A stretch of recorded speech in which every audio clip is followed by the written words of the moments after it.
All right, welcome to Rock Vegas, everybody.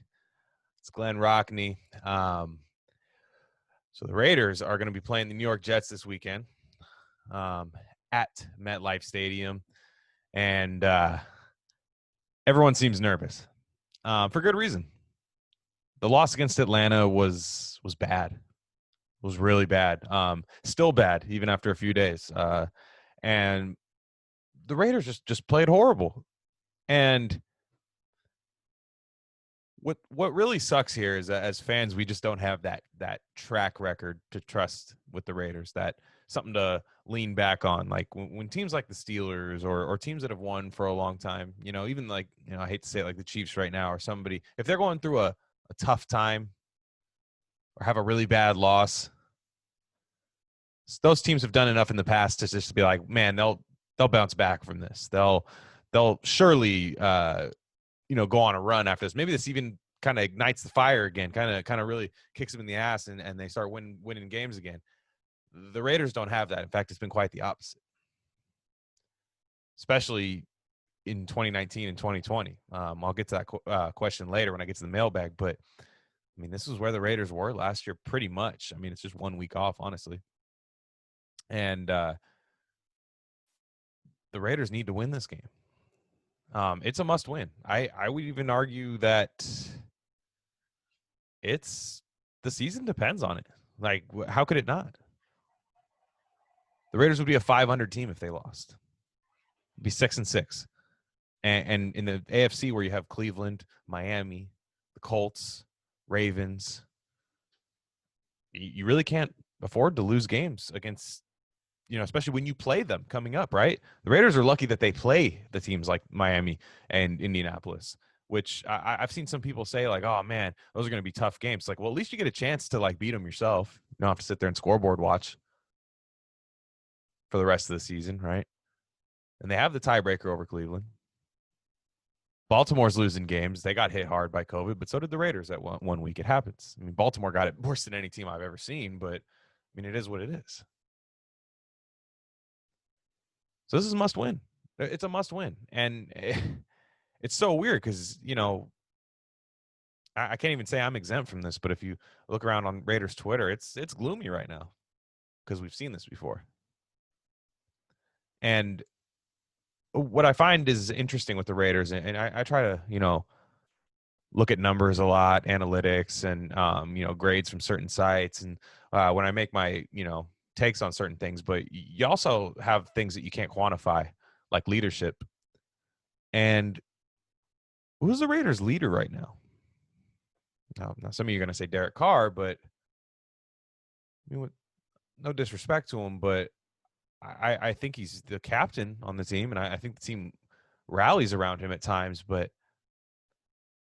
how come it just hasn't shown up later in the season, right? Like last year when the Raiders went bad, nobody was there to really, kick the team in the ass. And this is on Gruden too, but like as far as players on the team, who was there to kick them in the ass and be like, look, man, you guys, really light a fire under them. That's what a good leader does. Who's there on the Raiders right now?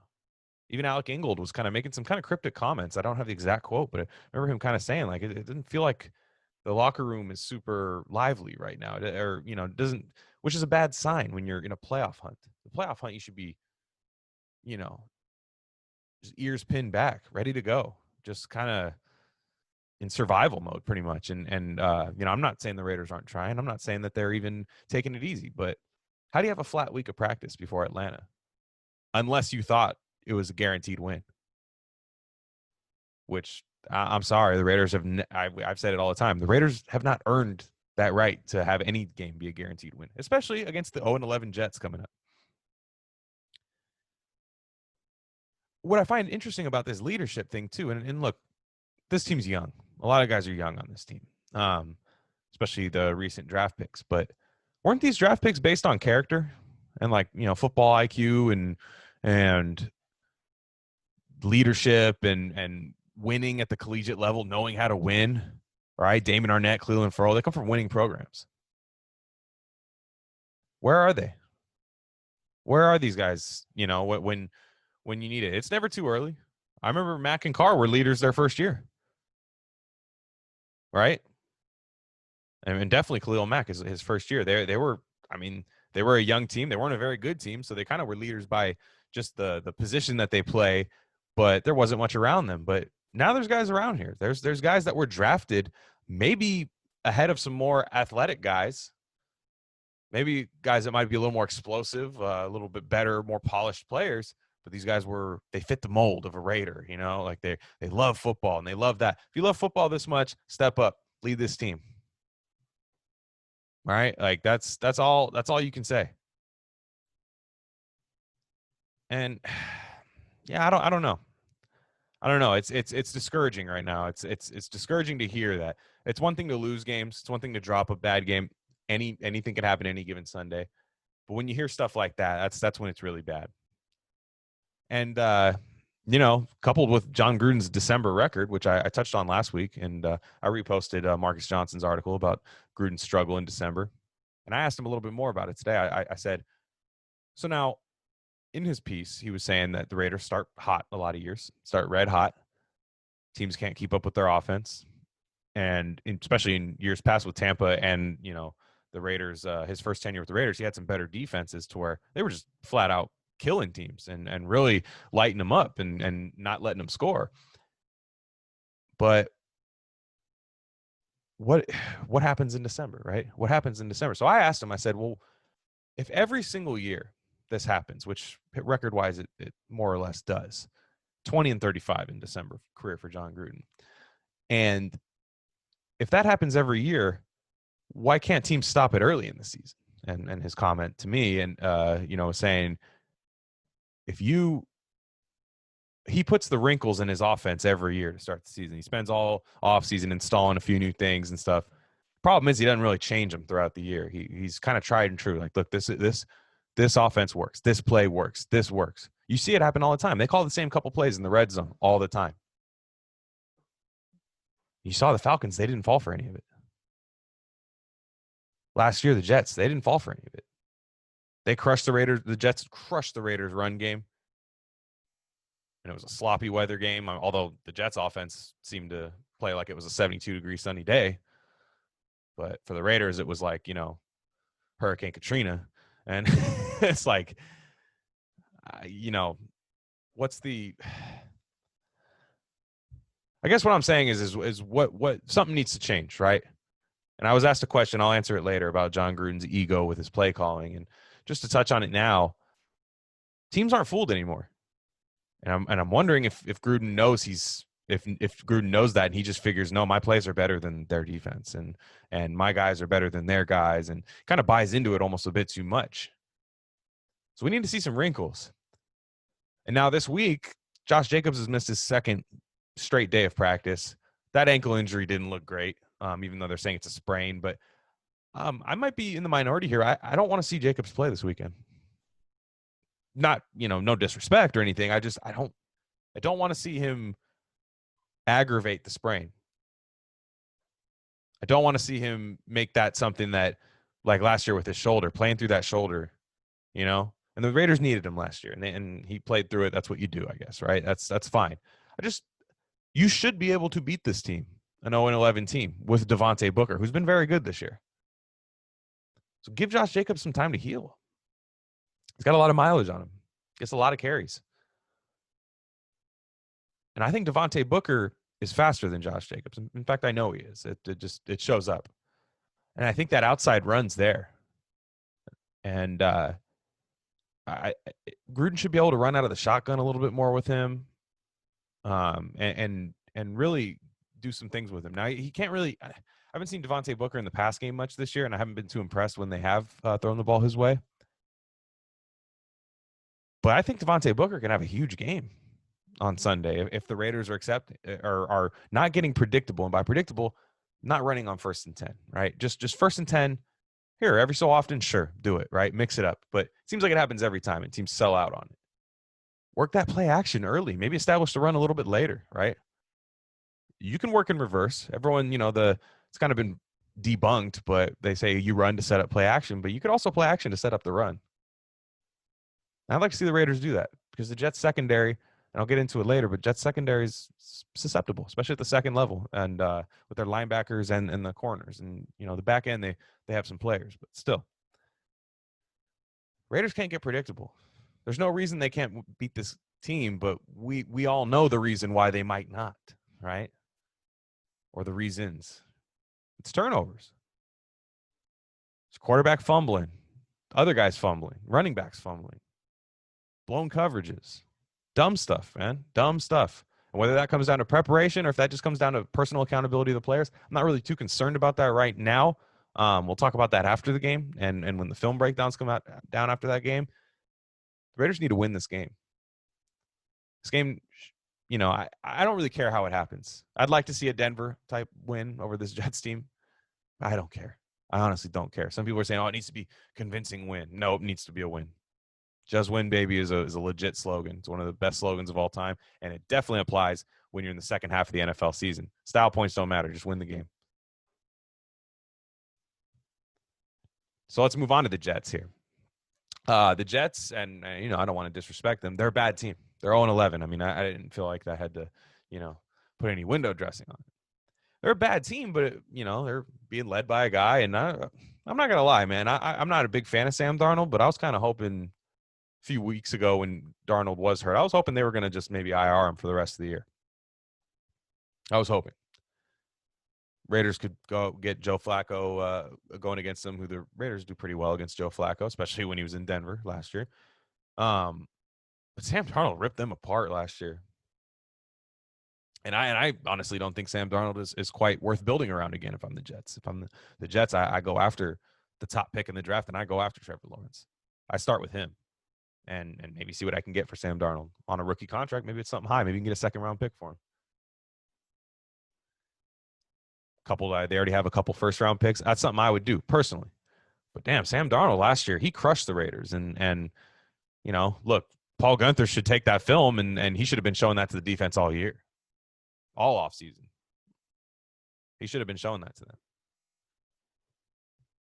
And nothing went right in that game against the Jets last year. I remember picking up a shift, working, being really mad. Had to pick up a shift on a Sunday. We were super swamped at work. So I was like, you know what? Got the game on the radio, no problem. No worries. Got the earpiece in, cool. Man, I took that earpiece out by like the third quarter. I'm like, man, they're like halftime. I'm like, this is bad. This is bad. So they can't let it get bad early.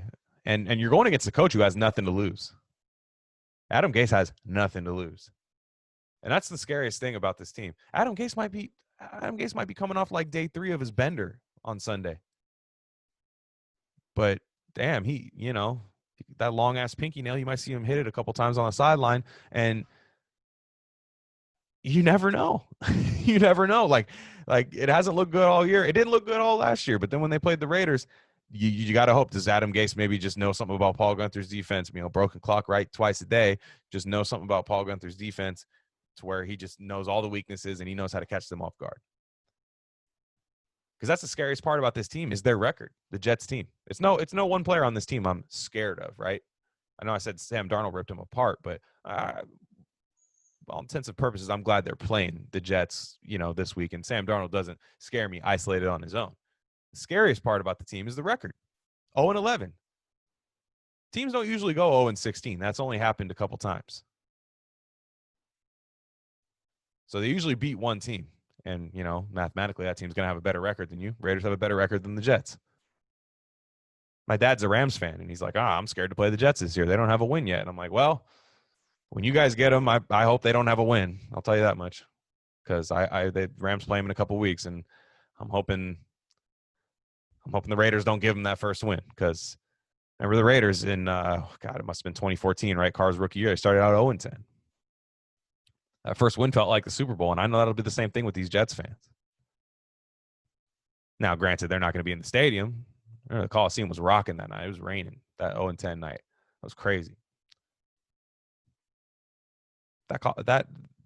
It's scary going against an 0-11 team. I know they're 0-11 for a reason, but they got nothing to lose, and they got guys playing for jobs, got guys trying to put out good film to maybe get picked up by another team because, most of the time when your team's 0-11, you end up getting rid of a lot of the guys. Now, getting to their position groups, up front, offensively, protecting Sam Darnold, a lot of weaknesses, right? A lot of weaknesses.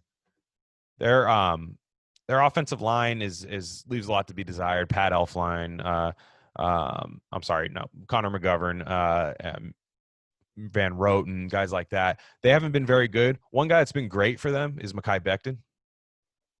He's been phenomenal. He's actually really had a nice rookie year when some people thought he was kind of a project. But he's just an athletic freak, and just people aren't getting by him at a regular rate. So the Raiders defensive ends, they're gonna definitely have their hands full. I'll tell you that much. Like looks like doesn't look like Cleveland Ferrell's gonna be back this week. Arden Key and Max Crosby. I mean, they're neither of those guys have been having great years this year. Arden Key, I was pretty excited about in the offseason. I made that bold claim. I said, you know what? I think this is the year his pressures go up. I never know if the sacks are going to be there, but his pressures are going to go up. And, it doesn't look like it's happening. But Max Crosby, I kind of thought a sophomore slump was going to come. And, you're going to see 6 sacks for Crosby leading the team by a long shot. But he has not been playing well. He has not been playing well this year. Been getting pushed around in the run game, missing tackles, and he's not winning one-on-one. I've been talking to people about it all week, and these are very knowledgeable Raider fans that I'm talking to, but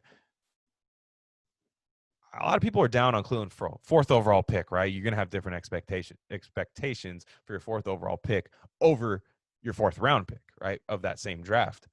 And Crosby, for what it's worth, has been a great 4th round pick.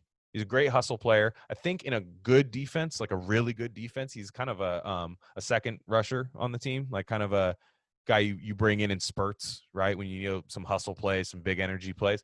That's what Crosby does. He's all hustle. He does not win one-on-one battles a lot, but when the quarterback has to hold the ball for a long time, Max Crosby does a good job of hunting the quarterback down. And when he wins, he tackles the quarterback. So that's one thing I can say about that. These guys are going to be going against, Key's supposed to be lined up against Becton, if that's the way I'm looking at it correctly, and Crosby's going to be having a good shot against what's the guy's name? Let me get him. Oh, Connor McDermott.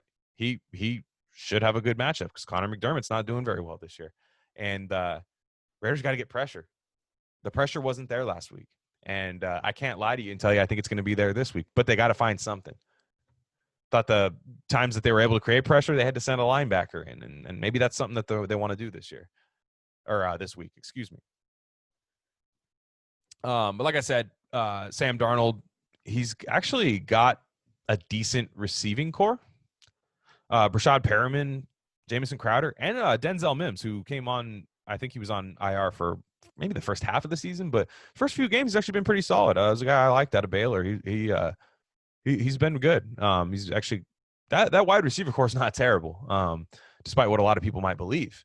So definitely in the slot, Jamison Crowder can be a handful at times. So if Joyner's back this week, which I didn't look if Joyner was practicing, he is. Let's see, he's not on the injury report. So, well, by all intents and purposes, he should be playing. So Joyner should be back. Maybe they move around Lawson in the slot, but it looks like it's, maybe a bounce back game from Arnett, man. I'm going to call that today. Let's get a bounce back game from Damon Arnett. If he's going to play, and he was limited Thursday. So I think a bounce back game from that injury, I should say.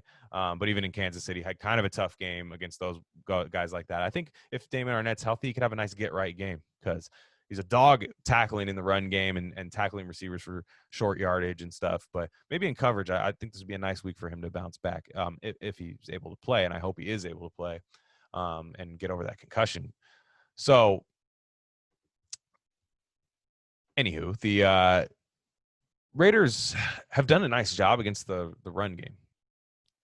And the last couple weeks, Clyde Edwards-Helaire got scores, but they aren't giving up those huge chunk runs that you've been seeing early in the season, which that really concerned me with this defense because if this defense can't stop the run, they're already not great against the pass, and we knew that going in. But if they weren't stopping the run, they weren't stopping anything.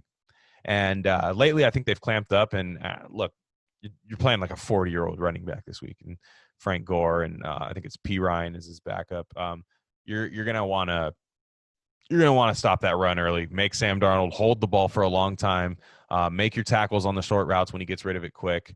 It's you just can't let these big plays happen against them. And no penalties, no dumb roughing the passer penalties. I remember there was a bad one in the Jets game last year. Max Crosby, I didn't think that was roughing. But last week, I thought Max Crosby foolishly ran into Matt Ryan, hit him up high, too. It wasn't a hard hit, and Ryan was a veteran. He flopped, but that's going to get called every time, especially a veteran quarterback like that. So they got to be smart against this team. You can't give them free yardage. They've struggled all year. Don't, make them earn it. So on offense, the Jets defense, I should say, but the Raiders offense, I think the Raiders are just going to have to not let the two really good defensive linemen, Jonathan Franklin Myers and Quinnen Williams. Raider fans will remember him from the draft last year. We just missed out on him, and a lot of fans wanted to trade for him this year, but he's a good player. He's good. He hasn't had that like crazy Warren Sapp type emergence yet. I think he started a little slower than people thought, but very good player. They run a 3-4. They got big dudes as their 3-down linemen, and they have some talent there. Now, where it gets interesting is in their let's see here, in the Jets defense. Sorry, pulling up my little graphic here. There's a guy as their nose tackle, kind of underrated. His name is Folorunso Fadukasi. He's a UConn guy, 6th-round pick.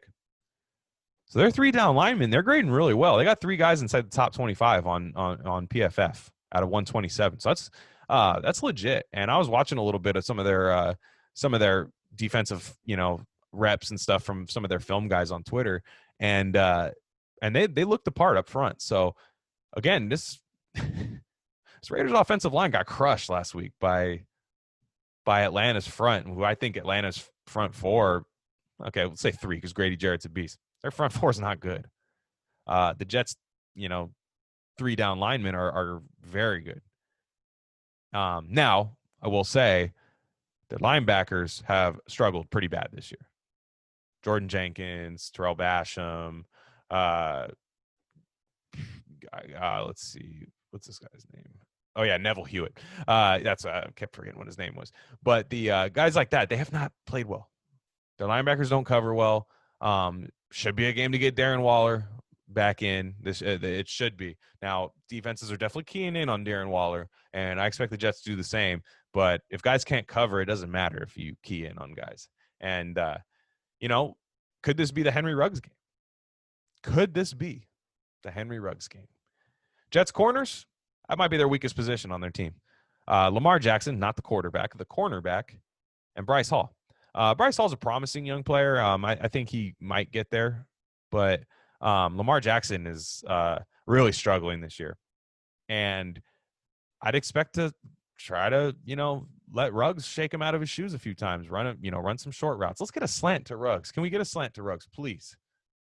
John Gruden only runs him on like outs and deep routes and stuff. Like, let's get a slant route. Let him go over the middle.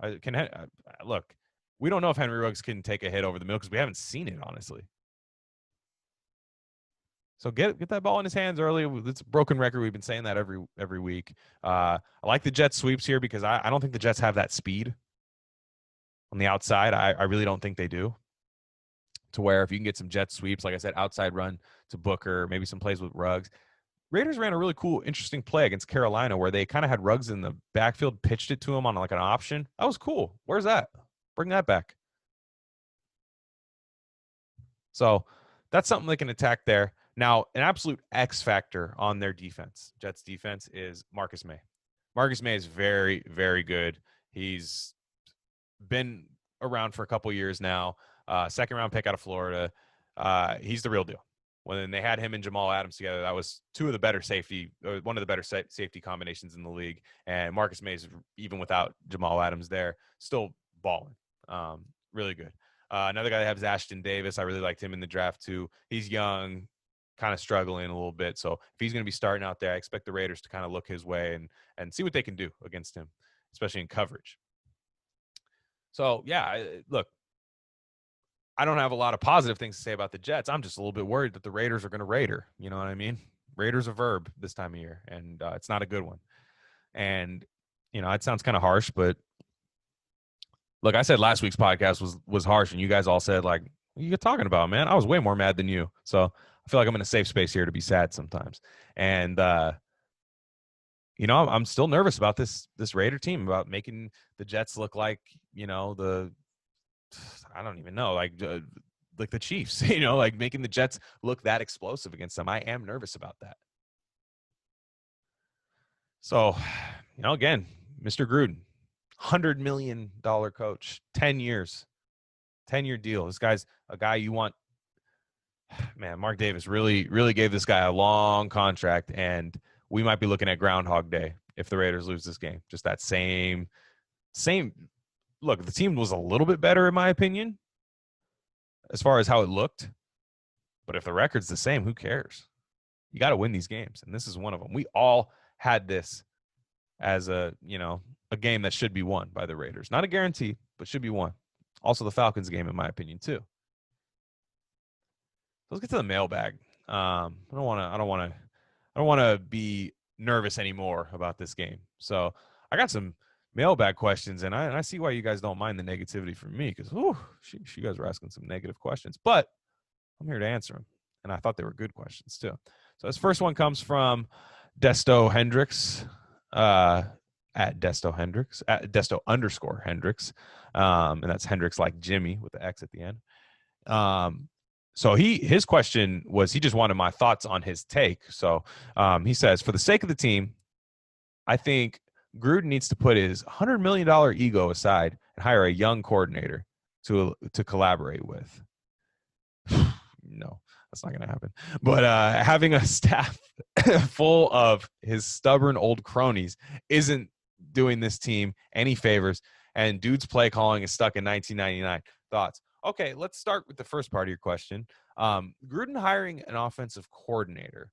Would love to see it. Love to see a nice young mind in there. I completely agree. That's what they should do.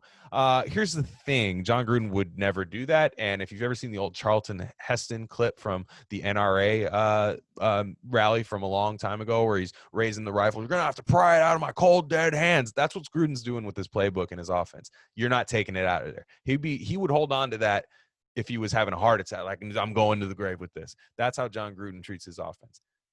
It's not gonna happen, even though I agree it should. Just for that same reason, not getting stale later in the year. Because I like John Gruden's offense.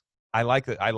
I love the West Coast offense. I love working running backs and tight ends, especially with the athletes you have at those positions now, especially with the athletes the Raiders have right now on their roster, like Waller, Jacobs, Richard, and guys like that. I like it in gold. I like the offense. I think it's good. It's good to spread the ball around. Makes you not have to invest so much in like a number one receiver, but if you have a bunch of good like number two guys, it's good. I like it. And Derek Carr fits it. It's just the play calling. And like he says here, I'm gonna say the second part of the question again. Having a staff full of his stubborn old cronies isn't doing this team any favors, and dude's play calling is stuck in 1999. Thoughts? Completely agree. I talked about that earlier. Red zone, it's very predictable. I think we can all almost yell out some of the plays that they're going to do, the double jerk and just like why sail, you know what I mean? And you're going to see maybe even that, like some screens, like even just in the middle of the field, you'll see that screen to Waller that hasn't worked since the Denver game last year, where you almost wish that didn't happen back then, because then he wouldn't, like, maybe he would be like, it didn't work. But I think he's always hoping Waller's going to break that for like 87 yards again. And no, I completely agree. And there's a lot of Raider fans, a lot of Homer Raider fans that are like, look, man, year 3 of the rebuild, like, it's a young team, and Gruden still, he didn't have anything when he got, he traded away all these guys and he's rebuilding from scratch. It's year 3. It's year 3, and he's one of the highest paid coaches in the league, has the longest contract in the league, and we need to normalize expecting things from guys that are making big money on this team. So Yeah, I completely agree with you on that. And Gruden needs to shake it up in the red zone. I am going to bet that he doesn't. I just hope it works now. I hope the Jets are bad enough to where they might know what's coming and still not be able to stop it, which that doesn't make me feel very happy about being sustainable in that matter as a good offense. So thanks for the question there. Let's go to the next one. And I think Stevie had two questions. Yeah, he did. So that'll be a good. These were two really good ones too. Kind of a two-parter, kind of a similar field that he asked the questions in. So Stevie at Stevie D underscore, and he says, if Richard is out long term, could we see Theo Riddick get his snaps as the receiving third back when he's off the COVID list? Yes, I think so. I think that's what he was there for in the in training camp. Originally, I thought when they brought Theo Riddick in, I thought he was there to help Lynn Bowden in pass protection because yeah, there's a name. You forget about Lynn Bowden, like a third round pick this year. And I thought he was there to help him because he was really struggling in that regard, even just learning the position, bringing in a guy that's not necessarily competition, but a guy that you could keep. And in the COVID the COVID climate in the NFL, you always want to have guys that at least were there in the offseason, learn the offense a little bit so they could come in if you absolutely need them in an emergency. So yeah, I do think Theo Riddick should get some of those snaps, and especially because Jalen Richard is the Raiders' best pass protection back, and I think Theo Riddick's had a nice long career in pass protection. And yeah, I might be a little biased. He's a Notre Dame player. I really enjoyed him at Notre Dame. Thought he was great. So and I guess maybe if you didn't know I was a Notre Dame fan, maybe some of my Sam Darnold comments earlier might make a little more sense to you. I can't stand USC. Sorry to, I don't know, 60% of Raider Nation that's USC fans. But anyways, yes, I think Theo Riddick should definitely get those snaps. And if Richard comes back, I still think they're going to lean towards Richard. I think Gruden, they extended Richard last year, but who knows how long Richard's going to be on. So I think Theo Riddick's going to be there as long, but not when Richard gets back. So yeah, that's what I would say about that. And let's see, Stevie's second question here. He said, okay. Also, if Jacobs doesn't play Sunday and Richard is out, do you think Ingold would get snaps at running back to give Booker a break? I hope not. I don't. I love Alec Ingold. I think he's great. I love Alec Ingold in the pass game. I love when they get Alec Ingold out wide, everybody backs off, receivers run deep, Alec Ingold stays back one-on-one with a DB. He wins every time. I love that. I don't really like him carrying the ball that much. I could be wrong. I haven't seen it much, but other than maybe a short yardage situation, I don't even really like the fullback dive on fourth and one with him. So I hope not. I'd rather see a mixture of Theo Riddick in there. I think that'd be a lot better. And again, I don't want Jacobs to play this week. And maybe look, if something happens to Devontae Booker, then yeah, it's all hands on deck. Hopefully, what Gruden will do is spread the field out and use your short passing game as your run game, or start getting creative. Which again, asking him to be creative, and hopefully that's able to happen. And maybe a couple carries to Ingold, but I'd rather work him in the pass game personally. On a play action, maybe getting him out in the flat, one-on-one. I think he's lethal out there, and I think it's better when he's able to catch and run better than he is to take a handoff and run personally. So let's see. Let's get to the last one. I believe I only have one more here. And thanks again for the questions, guys. This really helps. You guys bring up stuff that maybe I'm not even thinking about this week. So this one comes from, oh yeah, got the Mac Dre Abbey. Always good. Who shot me? At Pepitos Jordans. It says we have 5 games left with a huge chance of making it to the playoffs. So why do I feel like it's 2019 again? I'll tell you why. Because it's the same coach, same quarterback, same defensive coordinator, and largely some of the same offensive line. And these guys don't change their ways. They don't adjust. You're not wrong for feeling that way. I feel that way too. And I hope that it's not. I hope we're all overreacting. And, some of the Homer Raider fans, if the Raiders win big, they're going to be like, "Phew, Raider fans thought we were going to lose." No, we're all exhaling a sigh of relief because we're normal people and notice tendency and notice that this is what happens with the Raiders, especially the last 2 years under Gruden. So I think you're right. I think it does feel like 2019 again because there's not that much difference in the team.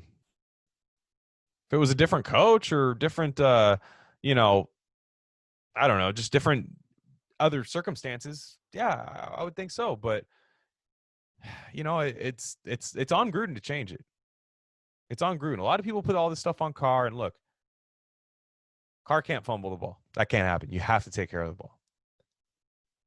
But I'm always going to blame this coach. This is Gruden's team through and through. I think he has a say in every personnel decision on this team. I don't know about the draft picks. I still don't know. Some of that might be Mayock. Some of that might be shared. But as far as personnel decision on this team, this is all him. And I saw Matt Fallon say something earlier, especially on the Raiders defense. It's like they've invested way too much money in high draft picks for it to be this bad. Even this early in some of these draft picks' career, it shouldn't be this bad. So let's hold this team to a higher standard and expect more from it. I think it does feel like 2019, and boy, a big win over the Jets would, even if it is sloppy, I'll feel a little bit better. I'll feel like, look, they found a way to win, and they didn't find ways to win last year. I went 1-5 down the stretch. And actually, I do have another question. I forgot to bookmark this one, but let's see this one right here. This is kind of tied in. Why does this team take years off my life each year? I have not looked up. And then I'm sorry, that's from Eric, right there at Oakland627. Says why does this team take years off my life each year?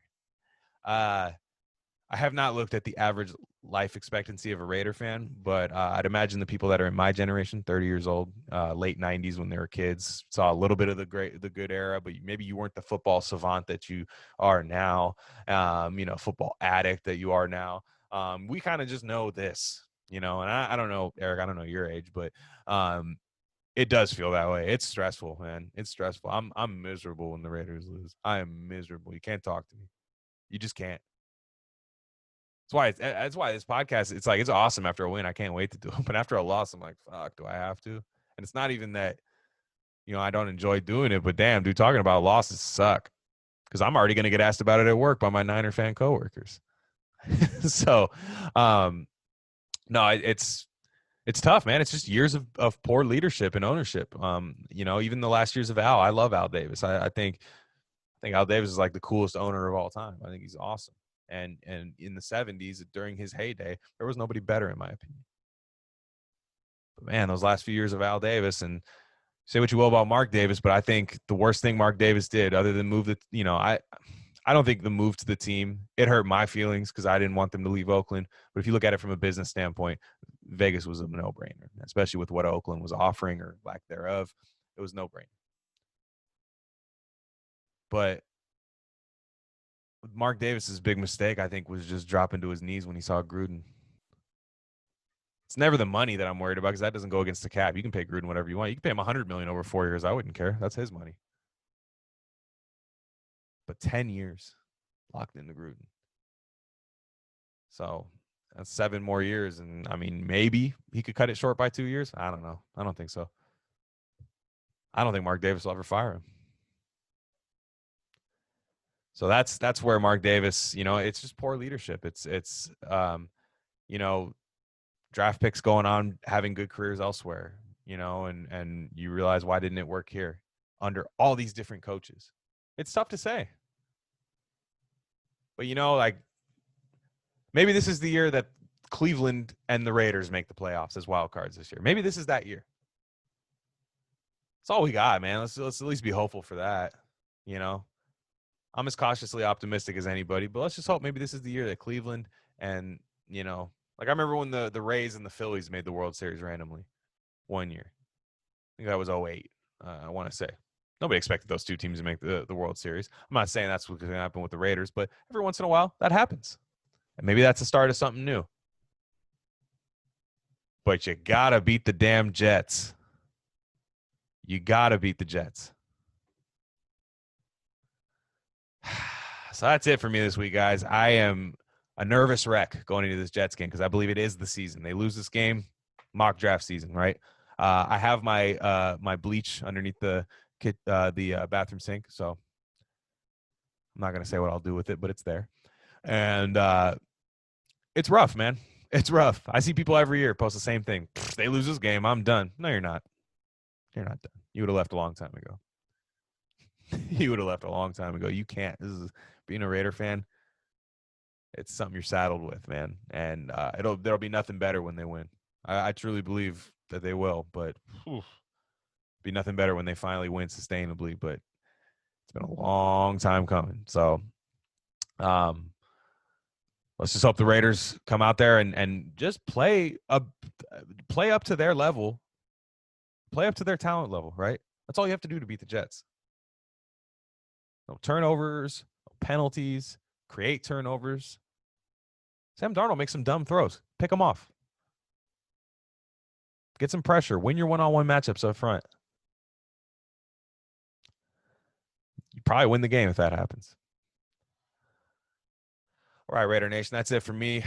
I'm Glen Rockney. That's at Glen Rockney on Twitter. And I have another podcast called Rare Candy Podcast. That's been real fun. Got a new episode coming out Monday.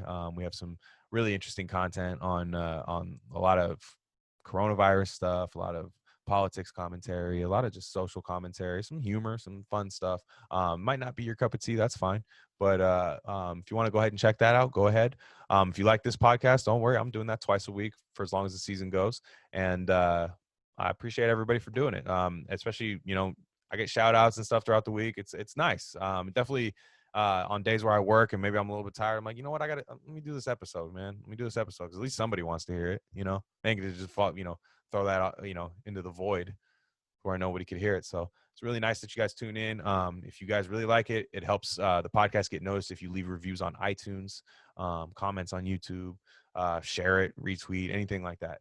Really helps. Tell a friend if you got Raider coworker friends, shoot them a link. You know what I mean? I know we don't hang out with friends much anymore because of all this climate, especially if you're in California with the lockdowns. But hope everybody stays safe. And let's go Raiders. Let's beat these damn Jets. All right, guys.